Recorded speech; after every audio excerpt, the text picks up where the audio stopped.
comprendre la genèse de l'État répressif avec Judge Dredd. Écrit par Marc Daniel. Condamné à l'interdiction d'enseigner suite à Nuremberg en raison de ses compromissions avec le régime national-socialiste, le professeur de droit déchu et défenseur de la révolution conservatrice allemande Carl Schmitt s'est illustré par l'écriture de nombreux essais. Chacun d'entre eux a modifié la pratique du droit ainsi que la perception universitaire du politique. Ces thèses sont autant utilisées par les penseurs autoritaires de droite, Julius Evola ou Guillaume Fay, que par des fanatiques de la démocratie, Habermas ou Chantal Mouffe. Bien que subtil et profond, il semblerait qu'inconsciemment, et involontairement, la philosophie juridique de Carl Schmitt soit ce qui donne à Judge Dredd ses aspects les plus divertissants. Judge Dredd est une série de comics matures. Originalement, il s'agissait d'une caricature poussée à son paroxysme du thatcherisme, un marché libre sans entrave et un État limité à une police particulièrement puissante. La qualité du comics finira par jouer un tour à son rédacteur et à transformer Judge Dredd en égérie de la justice répressive. Viril, fort, intransigeant, stoïque, sévère, puissant, discipliné, au service de l'ordre. Le visage en permanence caché par sa visière comme version modernisée de la justice aveugle, ce pack autoritaire constitue le fantasme policier des autoritarismes de droite. Doté d'armes à feu destructrices et d'une force surhumaine, nous prenons plaisir à suivre cet anti-héros et sa matraque. L'univers de Dredd se situe dans un univers cyberpunk post-apocalyptique dans lequel une guerre nucléaire a ravagé tous les continents. Les humains restent loin des cadavres et des mutants et s'entassent dans d'énormes mégalopoles emplies de titanesques blocs d'immeubles capables de perdurer en autonomie, sur le modèle des monades urbaines. Dans cet univers, la robotique a remplacé une bonne partie des métiers ouvriers, limitant les travailleurs à quelques services épars et aux propriétaires des moyens de production, soit de la classe bourgeoise. La classe moyenne, quant à elle, est presque réduite à néant, et incarnée principalement par les juges, tandis que la plus grande partie de l'humanité se limite au chômage, à la promiscuité et à un revenu universel dérisoire. De ce fait, la ville principale de l'intrigue Mega City One contient plus de 800 millions d'habitants, entassés les uns sur les autres, et est ravagée par la criminalité. Les classes précaires n'ayant plus accès au travail, le banditisme, le trafic de drogue, les vols, les meurtres missionnés, trafic d'organes et autres crimes sont banalisés. Pour lutter contre cette hausse de la criminalité, la cité a pris une mesure drastique. Elle a instauré le règne des juges permettant la justice à moindre frais. Qu'est-ce qu'un juge, me direz-vous? Loin de la figure du juriste savant en robe rouge recouvert de dossiers à traiter d'un coup de marteau, les juges de Mega City One sont plus proches des commandos de la mort chilien ayant purgé le pays de ses trafiquants de drogue sous les années Pinochet, les obligeant à fuir en Colombie où ils séduiront un certain Pablo Escobar. Les juges sont l'incarnation du pouvoir, les policiers du futur. Mais à l'inverse de nos forces de l'ordre, ces derniers ont une structure permettant une permissivité très étendue. Les juges possèdent les pouvoirs législatifs, exécutifs et judiciaires. Ce faisant, ils concentrent tous les pouvoirs et n'obéissent à aucune norme supérieure, se contentant d'un règlement intérieur discrétionnaire. Ils sont donc policiers, juges et bourreaux. Dans Judge Dredd, la justice s'est décentralisée en raison du nombre monstrueux de contribuables, et du manque d'effectifs de la justice. Pour continuer d'économiser des fonds, les procès se font à juge unique, sans débat contradictoire, sans tribunal, ni défense, ni appel. Le juge qui enquête sur une affaire ou qui observe une infraction peut faire exécuter la sentence immédiatement sans aucune possibilité de recours. Ces sentences sévères visent à dissuader les pauvres de commettre des infractions, le moindre délit, tel le vol de pommes, étant condamné à plus de 5 ans là où les crimes de sang finissent majoritairement par une peine capitale, permettant une nouvelle fois d'économiser des fonds, une cellule de 1 mètre carré et de recycler le corps pour en tirer nutriments et protéines. Les juges quant à eux subissent un entraînement particulièrement rigoureux censé les transformer en surhommes. Des enquêteurs d'exception parfois accompagnés de capacités psychiques et d'outils high-tech, des juristes exceptionnels connaissant par cœur le droit, son application et son histoire. Les juges sont également des combattants hors pair de sang-froid, maîtrisant armes de poings exotiques, fusils d'assaut, matraques et tout autre instrument de mort destiné à répandre la justice et les cadavres, dans cet ordre. Bref, le monde de Dredd est profondément dystopique. Les guerres de gangs ravagent la cité, la nature elle-même est devenue hostile et la maladie ronge le vivant pendant que les périls environnementaux s'accumulent. Cette situation oblige l'État à déplacer des fonds exceptionnels tout en incitant les contribuables à se suicider afin d'économiser autant de revenus universels. Ici, la dictature semble revenue à son sens originel, le règne exceptionnel d'un magistrat destiné à protéger la cité d'un péril temporaire. Le régime d'exception perpétuelle. Avant de devenir le synonyme d'autocratie, pouvoir par un seul, la dictature était un terme désignant un modèle d'organisation très spécifique. La République romaine avait instauré la possibilité d'une suspension temporaire de sa constitution afin de protéger le régime. L'idée de la dictature était d'offrir tous les pouvoirs à un magistrat pendant 6 mois, renouvelables, afin d'endiguer une crise pour laquelle le processus décisionnaire se devait d'être rapide. La démocratie et les processus d'élection ne semblent envisageables qu'en période de paix, pour des sujets qui permettent le débat. Mais il paraissait évident pour les peuples latins qu'un état de siège ne permet pas suffisamment de stabilité pour pouvoir continuer de débattre du sexe des anges. Le principe de la situation d'exception est donc d'aller contre le droit pour sauver le droit, le sauvetage de l'État étant la condition sine qua non de la survie future de sa constitution juridique. La Constitution française dispose d'ailleurs d'un modèle identique par le biais de son article 16, permettant d'offrir tous les pouvoirs, notamment celui d'intervenir sur la loi, au président de la République. De ce fait, le pouvoir des parlementaires est aboli temporairement, se limitant à un pouvoir de contrôle et d'avis. L'article 16 est un pouvoir discrétionnaire du président de la République, ce qui signifie qu'il peut être utilisé sans contre-seing ni accord préalable du Parlement, si les conditions sont remplies. Ces dernières concernent globalement tout trouble manquant de détruire la forme républicaine de l'État, et n'a été utilisé à ce jour qu'une seule et unique fois, par le général de Gaulle lors de la guerre d'Algérie.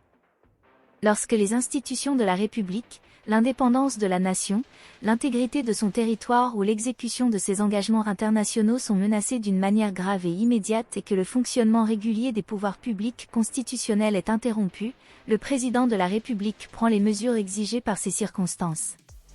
Article 16 de la Constitution.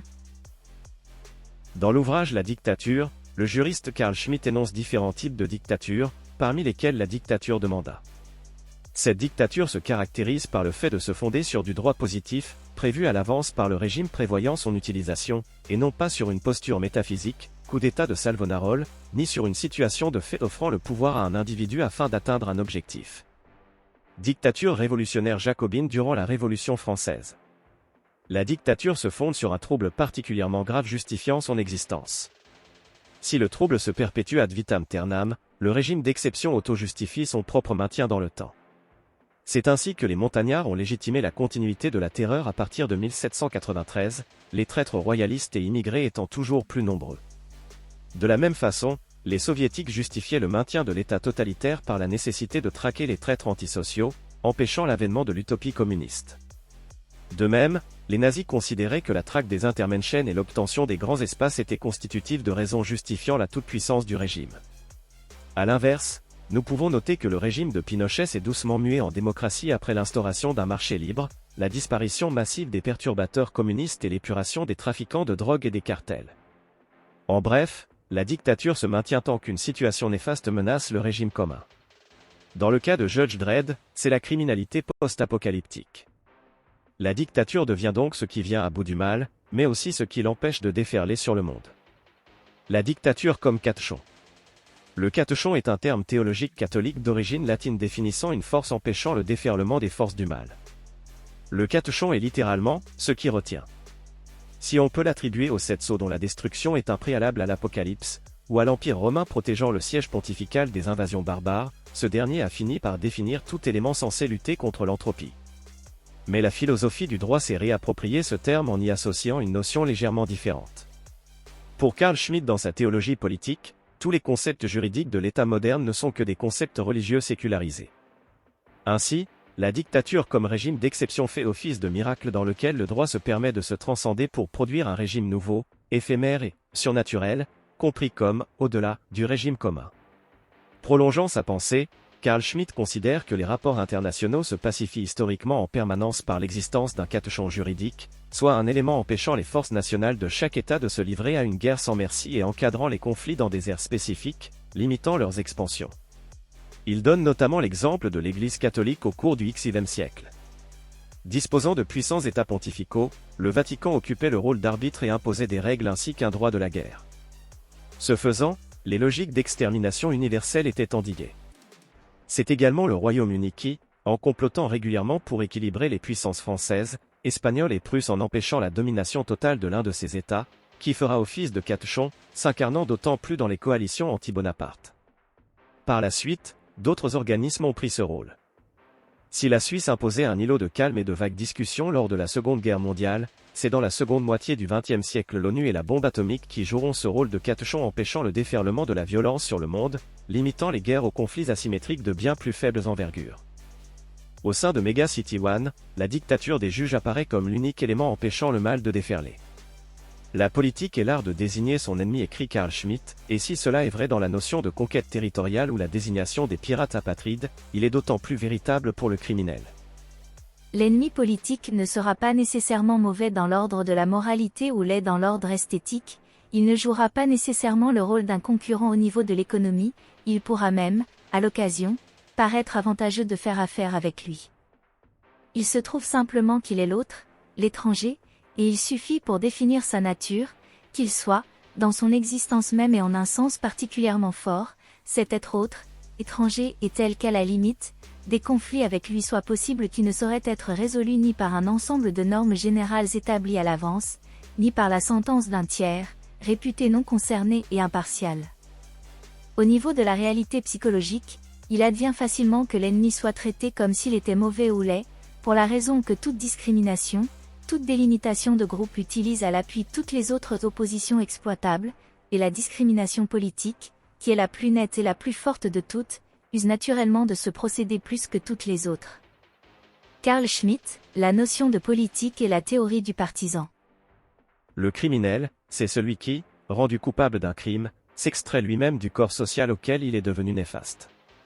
En cela, il incarne l'ennemi de l'État. Dans une logique machiavélienne, il n'y a que deux possibilités avec un ennemi, se servir de sa nocivité à son profit et l'enrôler, ou alors le détruire avec suffisamment de force pour qu'il ne soit plus jamais nocif. Et rien de moins nocif qu'un cadavre. Le régalien uni par la confusion des pouvoirs confond le criminel avec l'ennemi, retirant d'office tous ses droits à la défense par une irréfragable présomption de nocivité. Sur quoi il faut remarquer que les hommes doivent être ou caressés ou écrasés, ils se vengent des injures légères, ils ne le peuvent quand elles sont très grandes, d'où il suit que, quand il s'agit d'offenser un homme, il faut le faire de telle manière qu'on ne puisse redouter sa vengeance. Nicolas Machiavel, Le Prince. Dès lors, la stabilité de la cité étant mise en danger par ces criminels, ils sont les ennemis absolus du régime qui les traque et les traite sans ménagement d'aucune sorte. Les condamnations d'isolement et les sentences de mort s'appliquent avec célérité pour éviter le stade critique de la guerre civile, synonyme de chute civilisationnelle dans cet univers torturé. Mega City One est en permanence menacée de chute et subit une entropie discontinue érodant autant les bâtiments que la santé mentale des citoyens, si bien que la justice devient l'unique source d'ordre, négantropie, de cet univers, rappelant une nouvelle fois les paroles d'un Joseph de Maistre, le bourreau est la pierre angulaire de la civilisation. Judge Dredd perçoit dans le droit l'ultime objet de culte. Ce dernier élément d'origine quasi métaphysique l'emmène à respecter la justice comme une question sacrée, se comportant ainsi comme véritable inquisiteur de la loi. 2. Les juges empêchent le déferlement du mal par la répression et la dissuasion, mais comment s'incarne la capacité toute-puissante du juge? Par la capacité à décider. Mega City One ou le Léviathan Hobbesien en action. La politique intérieure de Judge Dredd répond à une logique constructiviste, et non pas essentialiste. En cela, bien que discutable sur le plan économique, la critique d'une œuvre, fascisante, de la part de l'opposition n'est pas totalement dénuée de sens, si l'on accepte que le fascisme se veut intrinsèquement dirigiste et interventionniste en économie, là où le laisser-faire domine le marché de Mega City One. Effectivement, si la droite traditionnaliste se revendique d'une organisation naturelle obéissant à des tendances inhérentes à l'homme, d'où une position ambiguë envers le justnaturalisme comme droit naturel, et à leur rassemblement au sein de structures, Judge Dredd semble plutôt s'apparenter à la logique de la droite révolutionnaire 3, dès lors que la structure sous-jacente du récit découle d'un contrat social. Le contrat social est une doctrine philosophique consistant à croire que le fondement de la société se fait par le biais d'un contrat métaphysique tacite entre tous les citoyens. Les défenseurs de cette philosophie sont nombreux, mais les trois plus grands théoriciens en sont les célèbres Hobbes, Locke et Rousseau. Pour ces trois penseurs, la société se construit sur un contrat implicite déterminant la portée et les dépositaires de la souveraineté, conçu comme la capacité à agir. Par la suite, du bon respect de ce contrat découleront les notions de légitimité ou illégitimité de l'État. Du plus récent au plus ancien nous trouvons Jean-Jacques Rousseau. Cet inspirateur de la Révolution sera un des fondateurs de la démocratie moderne. À ses yeux, la souveraineté d'un État se morcelle en autant de morceaux qu'il y a d'individus, chaque individu sur le sol national possédant une partie de la souveraineté. Ainsi, nul besoin de souverain pour respecter le contrat, à l'inverse, il nécessite un système d'assemblée et une démocratie populaire participative permettant à chacun d'intervenir. Sa perception sera récupérée par l'abbé Sieyès qui inventera la notion de « nation » comme organe métaphysique contenant la souveraineté du peuple. Cette nation étant métaphysique, elle est immortelle, d'où découle une souveraineté autant des électeurs présents, passés que futurs. Dès lors, le pouvoir ne saurait s'appliquer unilatéralement par la population. Il devient nécessaire de passer par un processus électif censé choisir des élus s'incarnant dans une continuité nationale, à travers le Parlement, dans le temps, travaillant pour le peuple passé, présent et futur. Ces élus obtiennent dès lors la possibilité de se professionnaliser pour devenir plus efficaces, la politique devient un métier. Rousseau partant du principe que l'homme à l'état de nature est bienveillant, il aura une propension naturelle en démocratie à favoriser le bien collectif. Nous simplifions volontairement. Avant lui, on trouvait John Locke. Père du libéralisme anglo-saxon, ce dernier, moins optimiste, considère que les hommes sont amoraux, ni mauvais ni bienveillants, ne cherchant qu'à préserver leurs possessions. Dès lors, l'État se fait gardien de la notion de « propriété ». Il est de son devoir d'agir pour protéger les biens des citoyens, soit la place matérielle que l'homme occupe sur terre. Ici, le contrat social concerne tout le monde, y compris le souverain qui doit lui-même se soumettre au droit afin de ne pas spolier ses citoyens, sous peine de devenir illégitime. Mais au fondement du contrat social se trouvait Thomas Hobbes. Bouleversé par les guerres civiles ravageant l'Angleterre du XVe siècle, cet Anglais défend une anthropologie très sombre dans laquelle l'homme est un loup pour l'homme. Pour Thomas Hobbes, l'homme est un être cruel et hostile, contenant par essence la volonté de s'étendre lui, son pouvoir, ses possessions comme ses capacités. L'état de nature, comprendre pré-état, étant une situation de guerre de tous contre tous. Ainsi, chaque être humain est capable de pratiquer la rapine et la violence, et vit une existence douloureuse emplie de périls de par l'hostilité permanente de ses pairs. Il est donc nécessaire de pacifier l'existence par l'instauration d'un ordre commun, le contrat social. Ici, le contrat social ne repose que sur une seule chose, la sécurité.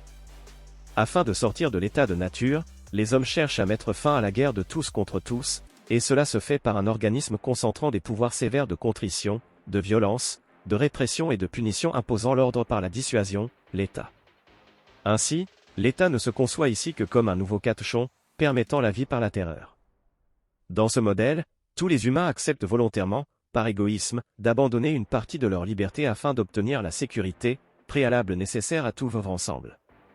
Ce faisant, l'homme abandonne son droit naturel, la liberté absolue, au profit du droit artificiel, composé d'autorisations et, surtout, d'interdits.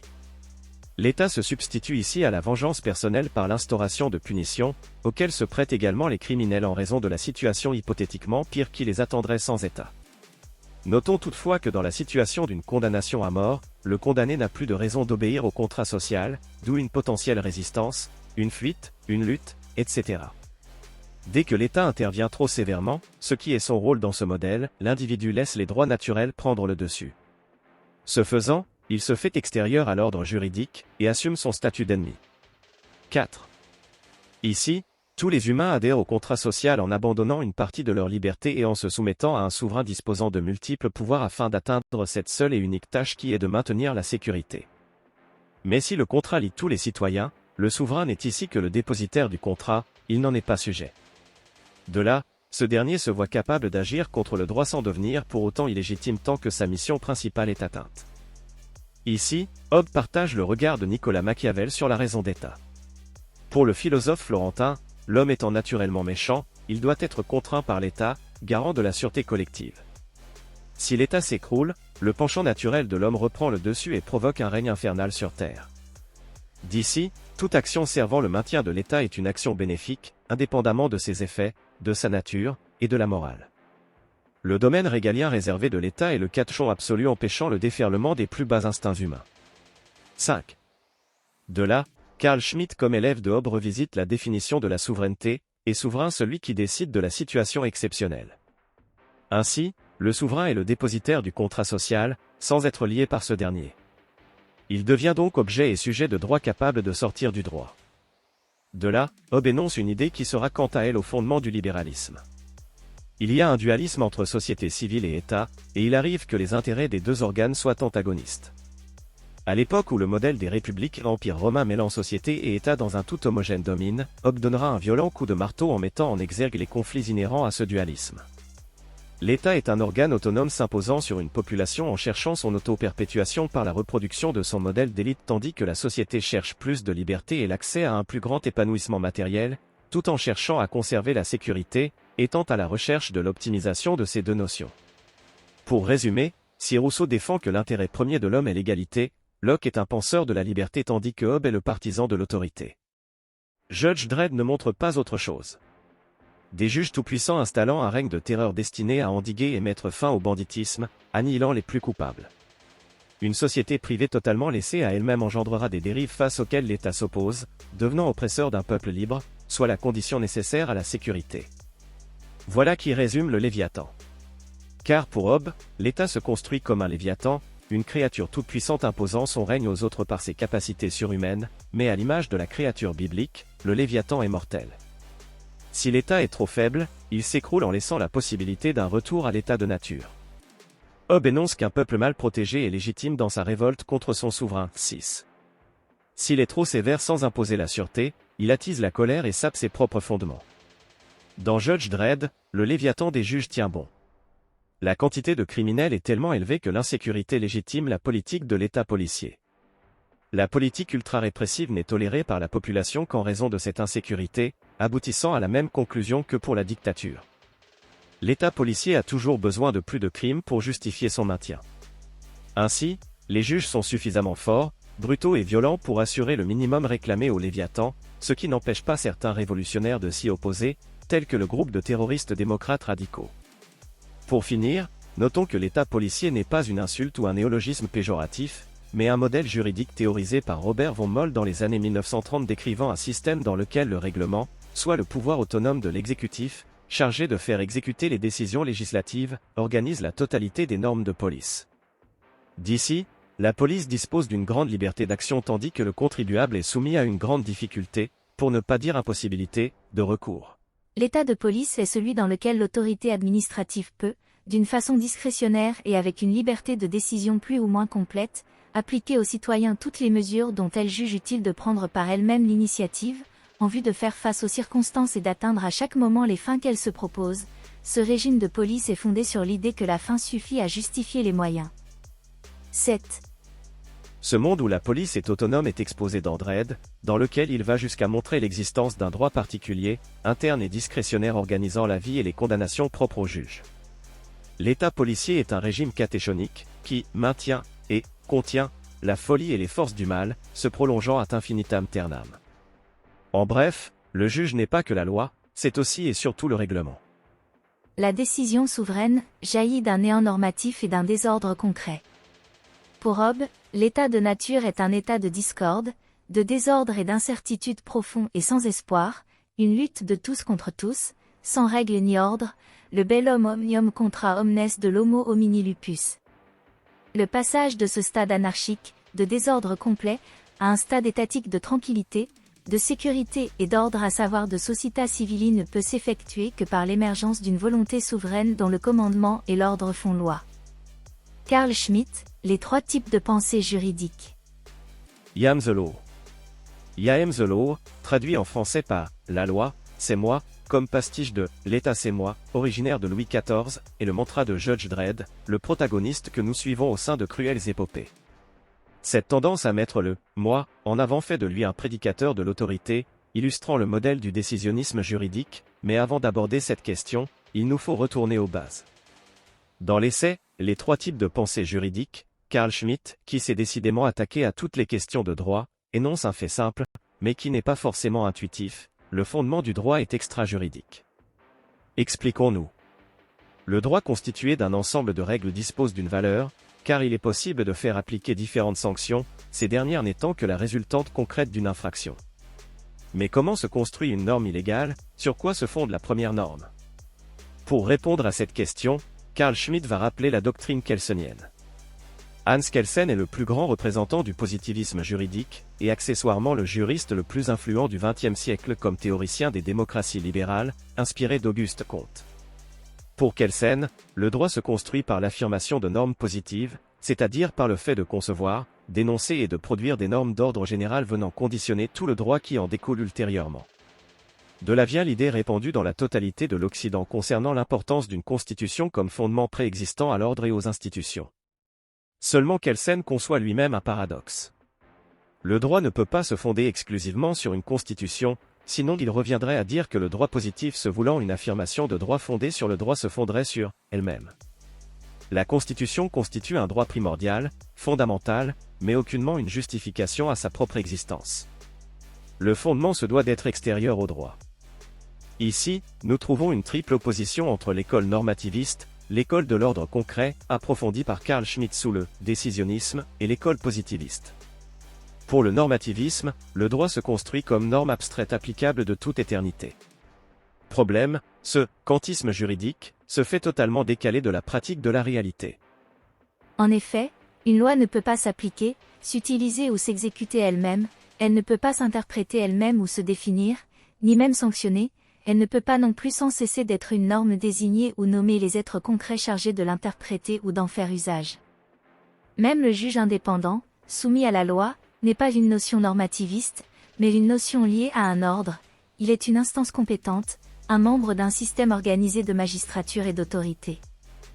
Le fait qu'une telle personne soit précisément le juge compétent ne ressortit pas de règles ou de normes, mais d'une organisation concrète de l'appareil judiciaire et de désignation et de nomination personnelle concrète.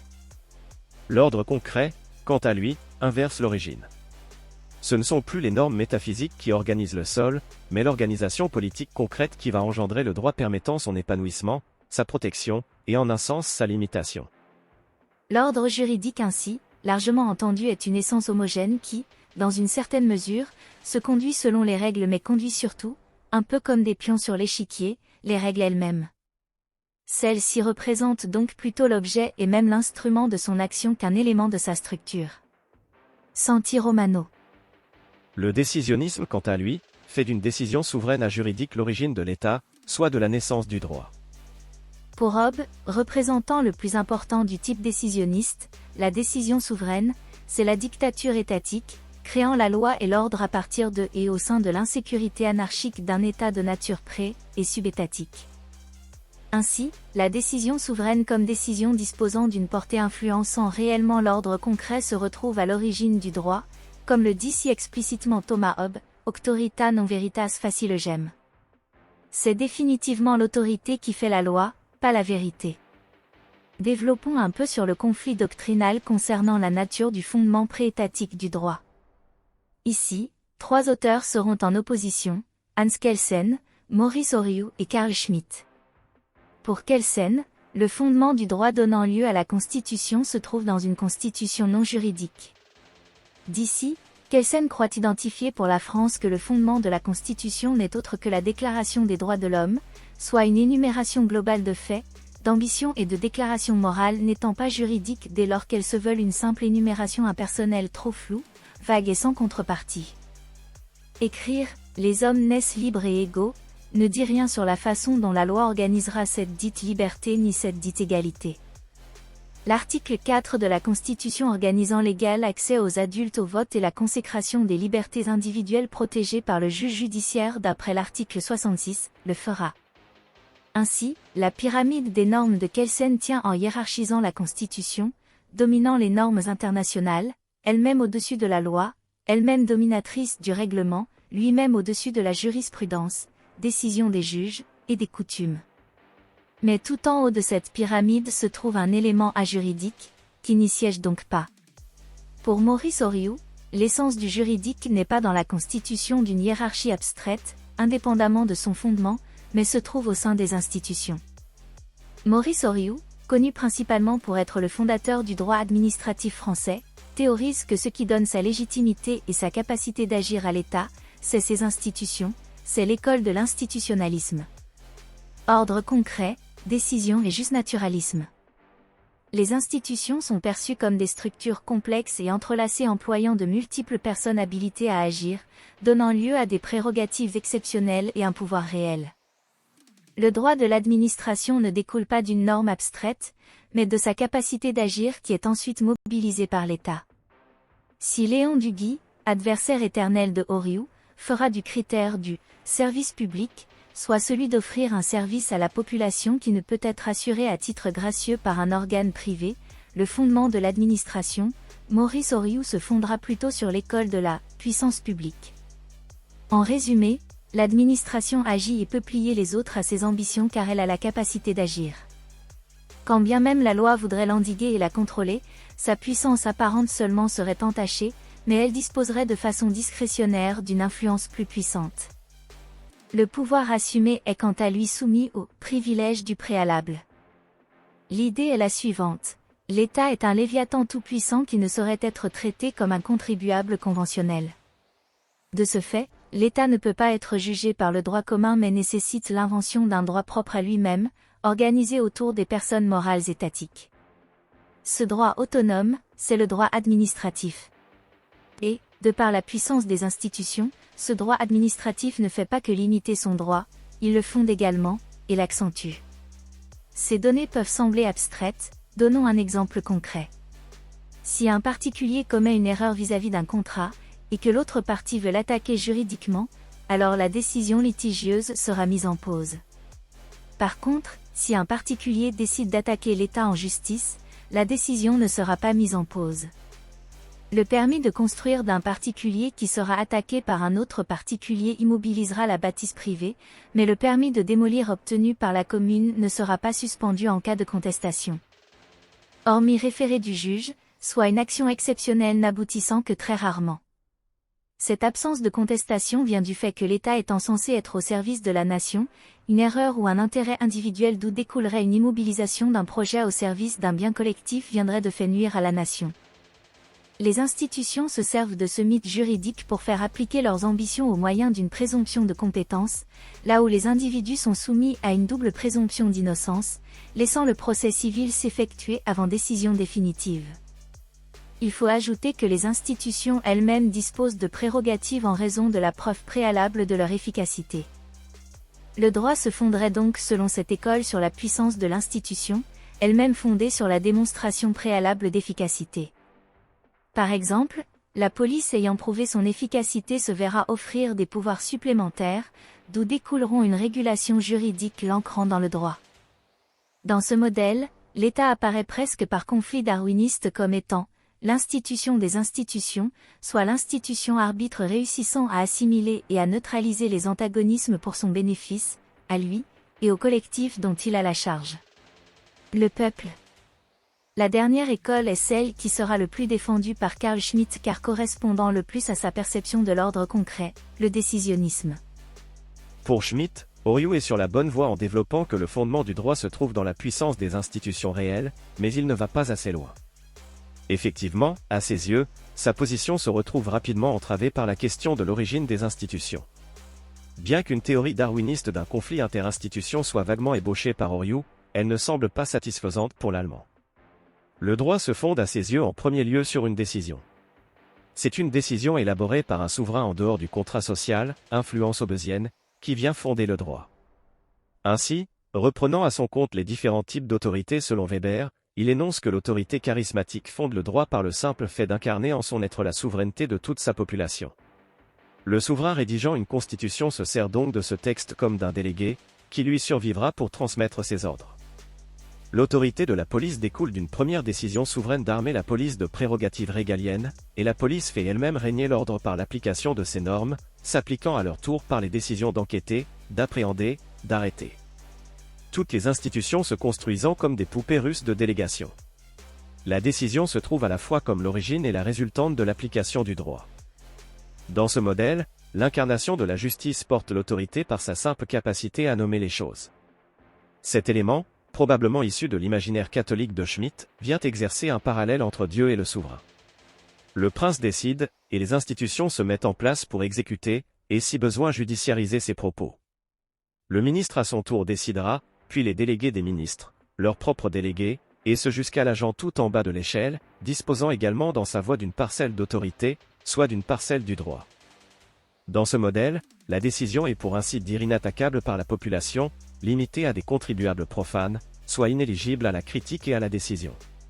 Si cette école a particulièrement servi à justifier la toute-puissance d'Adolf Hitler, Carl Schmitt ayant été le juriste officiel du I. Reich de 1934 à 1936, cette école est également celle en vigueur dans Dredd. Le juge prononce, la sentence est inattaquable, la décision est prise. La parole du juge fait autant office d'application de la loi que créateur de cette dernière, tant ses capacités d'interprétation sont étoffées. Le modèle décentralisé à l'extrême induit l'idée que l'institution n'exerce pas son pouvoir directement, tandis que la pyramide des normes n'a pas lieu d'être dans Mega City One. Nous pouvons remarquer que Carl Schmitt renverse la tendance du justnaturalisme, soit le droit naturel. L'idée du justnaturalisme est qu'il existe un droit objectif inhérent à la condition humaine, et universel. Si la plupart des partisans du justnaturalisme se rangeront derrière les droits de l'homme et les principes libéraux, Carl Schmitt mobilise ce principe pour en faire une des sources de l'État. L'État devient un organe protecteur inhérent à toute construction de collectif, le créant organiquement. C'est de manière naturelle que la répression s'impose. Une nouvelle fois, le droit n'est que l'agent de la réalité, et non pas son ordonnateur. Plus que nulle part ailleurs, la décision est au centre du juge, lui qui décide des tâches à effectuer, des enquêtes à mener, des punitions à appliquer et des condamnations à exécuter. Avec sa visière rabattue, le juge se fait allégorie de la justice aveugle, appliquant avec une foi fanatique et une parole d'évangile la loi. Son fondement se situe dans la décision, soit dans sa voix, comme autant d'imitation du Dieu chrétien, caractérisé avant tout par le verbe, et la capacité de nommer les choses. Le juge n'est pas l'individu qui se voit attribuer une partie de la puissance par son institution, ce n'est pas non plus une constitution abstraite qui lui offre le droit. Le juge est la loi faite chair. Sa décision construit la jurisprudence qui organisera à son échelle les forces étatiques. Mega City One ou l'habille comme reflet du moine. En opposition à la doctrine positive kelsenienne limitant le droit à un ensemble de codes dématérialisés, Schmitt appelle au retour à la notion de nomos. Le nomos est constitutif d'un ordre juridique d'autant plus tangible qu'il s'appuie et s'incarne sur une terre, allant jusqu'à avoir une influence sur les modes d'organisation ou l'esthétisme global d'une nation. Par exemple, on note une hausse significative des architectures pyramidales au sein des empires autoritaires, Aztèques, Égypte, là où les structures rondes semblent anthropologiquement plus correspondre aux pays les plus horizontaux. De là découle l'idée que la structure politique structure d'un même mouvement le paysage, mais aussi que le droit s'attache, ne serait-ce qu'inconsciemment, à une terre pour devenir l'expression juridique d'une conscience collective. Le juge Dredd évolue dans une cité qui ne connaît pas l'internationalisme. D'épais murs d'enceinte l'entourent, infranchissables sans véhicules aéroportés. À l'image des cités-États grecques, Mega City One limite sa souveraineté à ses enceintes et ne se préoccupe que de son organisation intérieure. Il s'agit d'un modèle déconcentré, où une caste dispose de tous les pouvoirs, pratiquant la dissuasion et la répression ainsi qu'une présomption de nocivité justifiant la mise à mort sans procès de n'importe qui, l'autorité du juge n'étant pas susceptible de recours. À l'image de son organisation juridique, l'univers de Dredd est vertical. De gigantesques blocs, des énormes bâtiments en béton écrasant indistinctement une fange collective indiscernable renfermant des criminels en acte, comme en puissance. Une fumée épaisse longe les quartiers les plus malfamés, appuyant d'autant plus l'anonymat des habitants face au juge, seul humain reconnaissable malgré un comportement des plus déshumanisants. Finalement, ce récit satirique se voulant anti-Thatcher finit par se faire, malgré lui, un des plus riches porteurs de la philosophie juridique. De Machiavel à Hobbes en passant par Schmitt, les questions de légitimité de la loi, de l'intérêt de l'état de droit, la morale, la justice, la vengeance ou le devoir de stabilité s'incarnent dans autant de léviathans et de doctrines dictatoriales qui marbrent le récit. Vous mêler à cet univers vous conduira inévitablement à vous poser des questions à propos de la justice, ce qui constitue un terrain fertile pour la réflexion. Vous voulez vous divertir? Regardez les films Judge Dredd. Vous voulez vous initier à la philosophie du droit? Lisez Judge Dredd. Vous voulez comprendre comment un régime rationnel peut choisir de se transfigurer en état policier? Suivez les conseils précédents en gardant à l'esprit cette formule de Machiavel, la force est juste, quand elle est nécessaire. Cet audio vous a plu? Abonnez-vous à notre chaîne afin de recevoir tout notre contenu et soutenez-nous sur Tipeee, le lien est dans la description.